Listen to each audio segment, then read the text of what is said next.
제가 개인적으로 요즘 본 뉴스는요, 많은 투자자들이 주식시장을 떠나고 있다고. 대표님께서는 수많은 부침을 겪으셨는데 말씀 좀 듣고 싶습니다. 이런 거는 매일 있는 일이었고 네. 제가 투자를 거의 이제 30년이 넘었잖아요. 네네. 이 정도의 변동성은 항상 있었던 거고 항상 있었다. 대부분 이제 투자를 처음 하시는 분들이 많다 보니까 변동성에 대해서 이해도가 좀 낮을 수가 있죠. 처음에 투자했는데 손해 보면 기분 나쁘니까. 근데 그 손해가 아니고 변동성이에요. 손해는 내가 투자했을 때와 내가 나중에 주식이나 펀드를 팔았을 때 10년을 기다렸는데도 마이너스가 됐다든가 그거는 이제 위험이죠. 근데 이런 변동성은 숫자에 불과하고 비가 오나 눈이 오나 꾸준하게 투자하는 거 그런 원칙을 지키면 전혀 걱정할 문제가 아닌데 우리는 너무나 단기적인 주식 가격의 변화에 민감하게 반응하는 것 뿐이라고 생각해요. 그러면 더 구체적으로 이런 것도 여쭤보고 싶어요. 네네. 이번엔 다르다라는 말이 나오는데요. 참 단어들은 익숙한데 뭐 신냉전, 전쟁 위험, 인플레이션 공포, 물가 급등, 지금 유가가 막 급등하기도 하고 네네, 그러는데 맞아요. 이제 진짜 다르다. 이번 조정은 잠깐의 그치는 조정이 아니다라는 의견이 정말 많아진 것 같습니다. 개인적으로는. 혹시 이런 부분에 대해서도 말씀해 주실 수 있을까요? 항상 다르다고 얘기하죠. 저번에 위기는 그렇게 극복하기 어렵지 않았지만 이번 위기는 진짜 극복하기 힘들다. 악재가 한꺼번에 너무나 벅친다. 온갖 지구가 무너질 것 같은 얘기를 하잖아요. 네. 근데 이럴 때일수록 시장하고 멀리 할 필요가 있어요. 오히려. 네, 정말 중요한 건 시장을 보지 말고 내가 투자한 회사, 내가 투자한 펀드 거기에만 관심을 가지면 돼요. 내가 투자한 회사가 만약에 돈을 잘 벌고 있는지 잘 벌고 있다면 걱정할 이유가 전혀 없죠. 그쵸. 근데 사람은 시장을 봐요. 남의 얘기를 들어요. 그래서 주식 투자는 하면 안 되는 거구나. 또 이렇게 실망해서 나가는 거고 또 매스컴에서 자꾸 그렇게 극단적인 얘기를 하죠. 그래야 사람들의 그 어텐션을 받으니까. 네. 투자가들은 그렇게 생각하면 안 돼요. 투자가와 투기꾼하고 차이가 그거예요. 진정한 인베스터는 뭐냐? 내가 좋은 기업에 투자하거나 펀드에 투자하거나 오랫동안 꾸준하게 투자했는데 10년 투자하니까 20년 투자하니까 큰 결실을 얻는다. 그걸 한 번도 잊으면 안 되는데 흔들리죠. 네. 이제 매스컴에 접하다 보면 딴 사람이 떠난다 그러니까 나도 떠나야 되나? 계속 남의 생각에 내 철학이 흔들리면 안 되죠. 원칙이 명확히 있어야 되겠네요. 그렇죠. 내가 투자한 기업을 보면 되는데 예를 들어서 우크라이나에 전쟁이 일어났기 때문에 내가 투자한 회사가 매출액이 감소가 된다든가 심각한 문제가 있다고 그때는 좀 걱정할 필요가 있겠죠. 근데 그렇지 않아요. 우리가 투자한 회사들 다 기업 방문 하잖아요. 네. 전혀 문제가 없는데 시장은 과잉 반응을 하죠. 제가 대표님 지금 말씀 들으면서 이번에 책에서 네네. 제가 인상 깊은 구절이 역시 처음 부분에 가장 열심히 일하는 자산이 주식이다. 그렇죠. 저는 개인적으로 이제 미국 주식을 좋아하는 편인데 제가 이렇게 흔들릴 때 이런 생각을 합니다. 저보다 훨씬 똑똑하고 경험이 많은 실무자분들과 경영진들이 지금 이 위기 대책 회의를 안 하겠느냐, 그리고 이 순간은 돈을 안 벌고 있겠느냐라고 생각을 해보면은 이제 투자를 계속 하지 않을 이유가 없더라고요. 당연하죠. 네. 그리고 이럴 때 또 돈을 버는 회사도 있어요. 그쵸. 그러니까 주식시장이 좋을 때나 나쁠 때나 항상 기회는 많다. 그럼 과거의 패턴 같은 걸 좀 찾아보는 거는 무의미할까요? 무의미하지는 않죠. 그러니까 과거에도 이런 일이 있었나? 네. 과거에도 이런 변동성이 있을 때 어떻게 됐을까? 네. 특히 이제 경제 외적인 것들이 있잖아요. 네네네. 그래서 뭐 전쟁이 일어난다든가. 네네. 내 경험으로 보면 그런 정치적인 이유 때문에 빠졌을 때는 대부분이 좋은 바잉 찬스다. 왜냐면 펀더멘탈한 얘기가 아니거든요. 경제 전쟁이 나면 불안하고, 근데 경제에 직접적인 영향은 없거든요. 정치적인 이슈에 흔들릴 필요 없다 그렇게 생각하죠. 네. 그러니까 이건 큰 틀에서는 역시 대표님 말씀도 정치적인 바운더리 안에 있는 이슈다. 그렇죠. 거죠? 그렇죠. 아무래도 맞습니다. 예, 이권을 맞아요. 그러니까 러시아하고 우크라이나하고 정말로 그 경제적인 이슈가 이런 건 있죠. 이제 오일 가격이 올라간다든가 그렇죠. 네. 그런 특정 분야에 대해서는 등락이 있을 수가 있지만 기업의 이익이 그것 때문에 줄어들까? 그건 아니라고 보거든요. 그러면 방금도 말씀해 주셨는데 또 요즘 이런 얘기도 많이 나와요. 자꾸 저희가 패턴을 찾으려고 하다 보니까 원자재가 급등하고 이러면 유가가 특히 지금 벌써 연초 대비 50% 맞아요. 급등하고 이런 맞아요. 정말 저도 그래프로만 보던 일이 현실에서 벌어질 수 있는 참 당황스러운데요. 이런 원자재가 급등하고 곡물 가격 급등하고 침체가 찾아왔다. 아무래도 여기에 뭔가 대응을 하다 보니 그럼 다시 네. 말해볼게요. 네. 유가가 빠졌을 때 뭐라고 그랬죠, 다? 유가가 빠지면요 침체가 온다고. 당연하죠. 디플레이션이라고 했죠. 네네네. 그러니까 유가가 빠져도 걱정이에요. 그러네요. 올라가도 걱정. 그러네요. 그러니까 네. 주식시장은 항상 걱정을 해요. 그러니까 항상 시장을 걱정하려고 만든 것 같은 그런 그때 그거를 그렇게 크게 의미를 둘 필요가 없다고 생각해요. 어쩌면 좀 핑계 같은 이유는 늘 그렇죠. 있다. 그렇죠. 맞아요. 그러니까 울고 싶은 아이 뺨 때리는 거예요. 맞습니다. 네, 이제 네. 내가 주식을 팔고 싶은데 네. 불안하니까. 네. 근데 원인을 찾는데 아. 유가가 올라가니까 이거는 전 세계적으로 유가가 올라가면 원가가 올라가게 되고 원가가 올라가게 되면 가격을 형성이 되고 그런 인플레이션이 올라가게 되고 그러면 주식시장이 안 좋을 것 같으니까 팔아야 되겠다. 굉장히 논리적인 것 같지만 가장 논리적이지가 않죠. 근데 유가가 빠졌을 때는 유가가 빠진다는 거는 경제 성장이 줄어드는 거구나. 오일에 대한 수요가 줄어든다는 얘기는 기업들이 생산을 많이 안 한다는 얘기다. 많이 안 한다는 얘기는 경제가 앞으로 어려울 것 같다. 그러니까 주식을 더 팔아야 되겠다. 그죠? 네, 맞습니다. 그래서 그 유명한 그래프가 있는데 주식을 팔아야 될 이유라 그래서 리즌 투 셀이라 그래서 언제든지 주식을 팔아야 되는 이유는 시장에 있다. 100만 가지가 100만 가지는 있는 네, 것 같아요. 100만 가지가 그러니까 있죠. 이제 사실 저희도 마음 편하려면 사실 주식 안 하는 게 낫겠지만 늘 그러니까 어떻게 보면 걱정을 좀 안고 주식 투자를 하는 거죠. 그러면 네. 부자 될 확률이 없죠. 그쵸, 그래서 그쵸. 리스크와 변동성의 차이를 알아야 돼.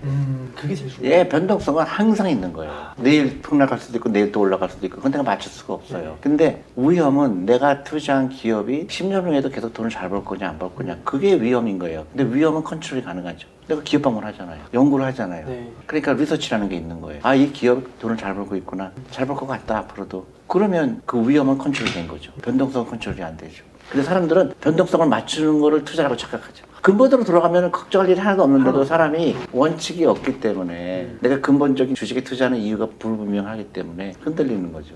그러면 시장 조정이나 많은 주식들이 또 소외되는 구간이기도 한 것 같습니다. 그래서 이때가 또 장기적으로 기회가 될 수 있는 구간이잖아요. 물론이죠. 그래서 우리가 변동성을 또 기회로 만들 수 있는 주식을 좀 골라내는 노하우를 제가 이런 얘기는 잘 안 했는데 네네. 전 얘기를 이제 해야 되겠다 싶은데 네. 이제 자산운용사를 운영하는 입장이니까 주식이라는 얘기를 계속 강조를 해왔잖아요. 근데 주식에 투자하는 방법은 간접 투자가 있고 직접 투자가 있잖아요. 그렇죠. 네네. 근데 개인이 직접 투자하는 거는 쉽지 않다. 아. 펀드를 투자하라 이렇게 말씀을 드리고 싶고요. 특히 이제 세금 혜택 보는 것부터 투자해라. 연금저축펀드, 퇴직연금 가지고 주식에 투자해라. 그 얘기를 말씀드리고 싶어요. 네. 그래도 회사 비밀은 아니라면 그 펀드의 철학이라든지 이런 것들을 조금 들려주시면 어떨까 싶습니다. 그렇죠. 네. 저희 네. 같은 경우는 이제 우리 펀드 매니저의 역할에 대해서 얘기하면은 네. 끊임없이 기업 방문을 하죠.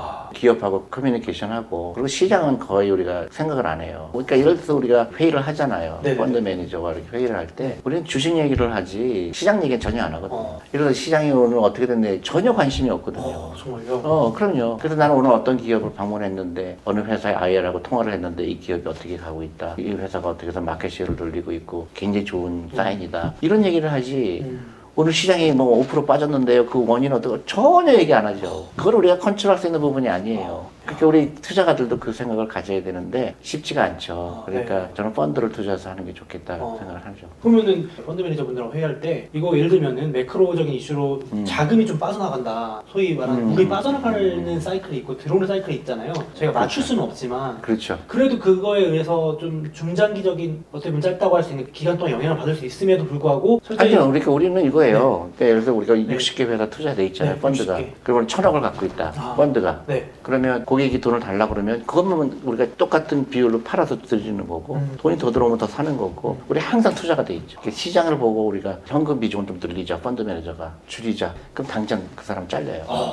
정말요? 그거는 우리 투자 철학하고 전혀 맞지 않는 얘기이기 때문에 그거는 감히 그런 얘기를 할 수가 없어요. 감이 연애할 수 없군요. 그래서 제가 그 책에 인상 깊어서 표시는 부분이 딱 그 부분이었는데 수십 년 동안 펀드 매니저 하시면서 확신을 가지게 되신 부분이 타이밍 질 수 없다. 그럼요. 그러니까 네. 고객들이 우리한테 돈을 맡긴 거는 좋은 주식 골라서 투자하라고 맡긴 거지 마켓 타이밍 하라고 준 게 아니잖아요. 좋은 주식을 사서 모아라. 근데 그걸 우리가 마음대로 이거 시장을 예측하고 요새 시장의 인플레이션이 좀 그러니까 이자율이 올라갈 거니까 주식 비중을 줄이자. 그래서 이거를 우리가 고객 돈을 운영할 자격이 없는 거죠. 그거는 우리가 고객들한테 거짓말하는 거죠. 투자하라고 맡겼는데 투자 안 하고 우리가 투자한 줄 알고 네. 맡겼는데 우리가 투자를 안 하고 시장을 뭐 예측하고 하면은 우리가 거짓말하는 거죠. 절대로 그렇게 하면 안 되죠. 그러니까 보통 100이면 한 3% 정도를 현금으로 갖고 있어요. 그 이유는 돈을 달라고 하실 때 우리가 돈을 드려야 되니까 빨리 드려야 되니까 근데 그런 거에 그게 아니면 항상 투자가 돼 있죠. 설령 외부에 정말 중장기 경기 침체가 폭탄이 떨어져도 그렇게 해야죠. 정말요? 야, 그게 어떻게 보면 철학이자 바꿔놓지. 그럼요. 그게 단기간에는 우리가 맞아 보일 수 있지만 그게 결국은 고객한테 도움이 되지 않는 거 알기 때문에 그렇죠. 제가 추가로 여쭤보고 싶은 게 예를 들어서 이제 제가 주식을 쭉 들고 있었는데 보유하고 있었는데 좀 비중을 줄여야 될 시점이 있을 수 있잖아요. 네, 또 그렇죠. 주식을 봤을 때 단기 악재를 떠나서 그런 어떤 기준들이 좀 몇 가지가 있을까요? 중요한. 그러니까 우리 네. 펀드 매니저 입장에서는 항상 새로운 아이디어에 대해서 귀를 열어야 되죠, 눈과. 네. 예를 들어서 어떤 기업이 새로 IPO를 한다. 그러면 그 기업에 대해서 관심이 있어야 될 거 아니에요. 네네.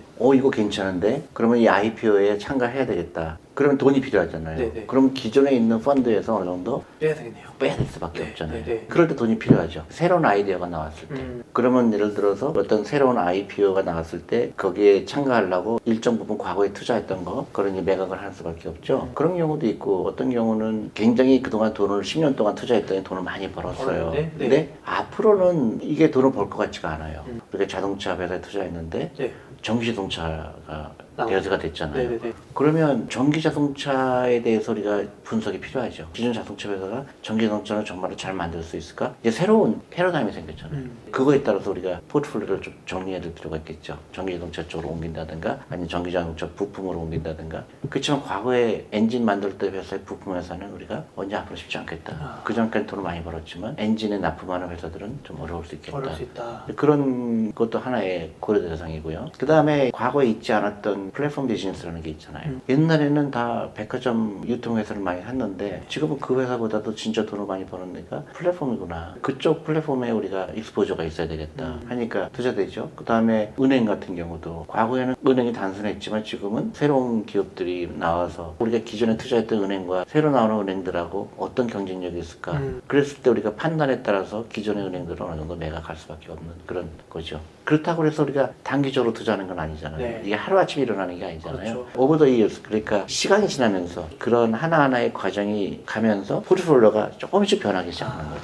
한 번에 확 바꾸고 이런. 그런 게 아니죠. 근데 대부분의 사람들은 막 그렇죠. 확. 네. 확 바꾸고 확 네. 바꾸고 그런 게 아니죠. 네. 예. 그 사실 전기차 패러다임이 전환된다고 해서 기존 자동차가 뭐 갑자기 사라지는 건 아니니까. 그렇죠. 서서히 거기에 맞춰서 그렇죠. 조절하면 된다 이 말씀이시네요. 그렇죠. 아하. 그러니까 첫 번째로는 이제 더 좋은 기회가 있으면은 갈아타는 거. 소위 네, 어쩔 제 표현에 수밖에 따르면 없죠. 이제, 네, 돈이 한정돼 있으니 그걸 고려한다. 저도 좋은 말씀이신 게 예를 들어서 투자를 하다면은 제가 투자하고 있는 대상보다 더 좋은 대상이 나타나거나 좋은 가격에 올 때가 있는데 그렇죠. 돈은 없으니까 어쩔 수 없이 매도. 그렇죠. 그런 경우 말씀이신 것 맞아요. 같고 두 번째는 이제 정말 패러다임 미래 전망이 조금씩 바뀔 때 거대한 움직임을 할 때 그렇죠. 옮길 수 있다. 그러니까 제가 네. 펀드 매니저 했을 때 네. 제가 10년 전에 포트폴리오를 보고 굉장히 차이가 나죠. 그러네요. 10년 단위로 보면 좀 달라요. 굉장히 신기하죠. 그때 내가 이거 갖고 있었구나. 제가 90년대 초반에는요, 네. 제가 갖고 있던 주식은 전부 자본 집약적인 거였어요. 소위 굴뚝주라고 불리는 건가요? 그렇죠. 예. 그러니까 제지회사, 예. 철강회사, 조선, 어. 중공업 돈 많이 벌었죠. 예. 근데 지금은 거의 없죠.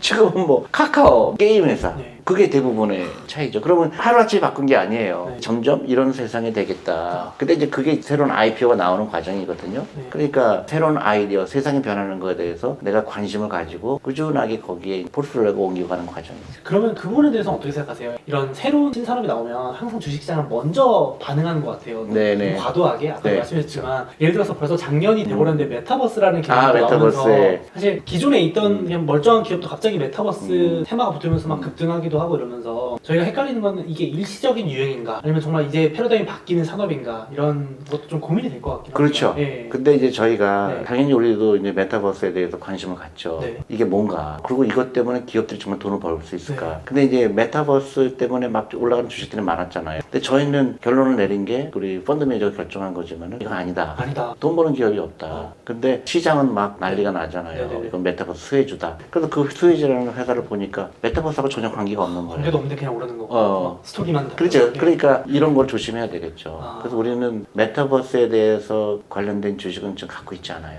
현재도 네, 앞으로 이제 그게 실제로 기업들이 그것 때문에 돈을 벌고 있는 게 확인되면 그때는 우리가 고민할 필요가 있지만 시장에 흔들려서 이건 메타버스 수혜주다 이런 거에는 전혀 관심을 갖고 있지 않죠. 지금 말씀 중에 팁을 주신 것 같은데 당장 이제 스토리는 충분하지만 뭔가 실적으로 증명하지 못했다면 적어도 그 펀드 안에는 들어가지 못한다고 봐도 무방할까요? 그럼요. 그래서 고객들은 우리한테 돈을 맡긴 건데 우리가 시장에 그냥 부하대동해갖고 네네네. 막 우리가 여태까지 얘기했던 거가 정반대의 투자 방법이잖아요. 그러니까 실제로 메타버스 수혜주라고 해서 상한가 친 기업들을 보니까 한 번도 들어보지 못한 기업들이에요. 근데 네. 실제로 그 메타버스를 통해서 이 회사가 어떤 플랜을 갖고 있고 어떤 기회를 포착하고 있는 전혀 없어요. 전혀 없는데 시장에서 스토리 만들어낸 거예요. 네. 그러니까 어떻게 보면 개인 투자가들은 또 당할 수가 있죠. 그래서 막 샀더니 또 하한가 치게 되고 네. 그게 이제 반복이 돼요. 특히 이제 그런 데가 많이 일어나는 게 바이오 회사라든가 확인할 수 없기 때문에 이제 어떤 스토리텔링으로 하죠. 또 외국인 투자가가 뭐 들어온다. 그런 뉴스 때문에 또 뭐 혹해서 사고 그러다 보니까 시장에 대한 불신이 생기게 되고 그거는 이제 투자가가 아니고 투기 하나의 방법이죠. 네. 그러니까 그런 건 조심해야 돼요. 네. 근데 저도 이제 사실 그 시장에 있다 보면은 안 사면 안 될 것 같은 분위기가 많지 맞아요, 않습니까? 맞아요, 이게 맞아요. 왜냐면 가격이 막 네, 올라가니까. 올라가니까 가격이 항상 우리 마음을 바꾸잖아요. 그렇지, 맞아요, 그러니까 맞아요. 이제 야 이거 나만 안 사는 것 같은, 맞아요. 나라도 한 주 들고 있어야 되는 것 같은. 맞아요, 너무 맞아요. 조급하게 그 놓칠 것 같고. 네, 놓칠 것 같고 맞아요. 이번이 아니면 안 될 것 네, 같고 네, 맞아요. 그러니까 그런데 또 진짜 싹 그 분위기라는 게 언제 그랬냐는지 싹 식으면서 그렇죠. 남은- 대부분 이제 당한다고. 대부분 당하죠. 네, 대부분 당하죠. 아, 그러니까 주식 네. 투자하면 안 되는 거구나. 그러니까 실망하게 되는데. 그래서 근데 그게 이제 훈련이에요. 훈련인 것 같습니다. 그 네. 투자하다 보면 네. 그런 거에 휩쓸리게 되지가 않아. 그러면은 개인 투자자 입장에서도 말씀해주신 것처럼 실제로 이 기업이 좀 돈을 본격적으로 번다는 거 확인하고 들어가도 충분히 늦지 않다. 아, 그럼요. 보시는 그럼요. 거죠? 네, 그래서 책이 10년 만에 전면 개정이 나왔나요? 이번에 많은 부분 다 고쳤어요. 너무 많이 변했거든요. 그 당시는 이제 ETF 같은 거 별로 없었고, 아, 또 이제 제가 7년 동안 강연하면서 들었던 질문들에 대한 답, 이런 거를 좀 집어넣었죠. 그러니까요. 제가 투자 심리가 흔들릴 때마다 펼쳐봐야 될 책이 있는데, 저는 진짜 너무 공감이 돼가지고, 투자를 시작하시는 분이든 이미 하고 계신 분들이든 다시 보셔야 될 책이 아닌가. 그래서 오늘 대표님 나와서 좋은 말씀 많이 해주셨는데요. 구독자분들도 변동성 장세도 이겨내고, 장기적으로 부자되는 투자 하시길 바라겠습니다. 오늘 나와주셔서 너무 감사합니다. 네, 고맙습니다. 네. 감사합니다.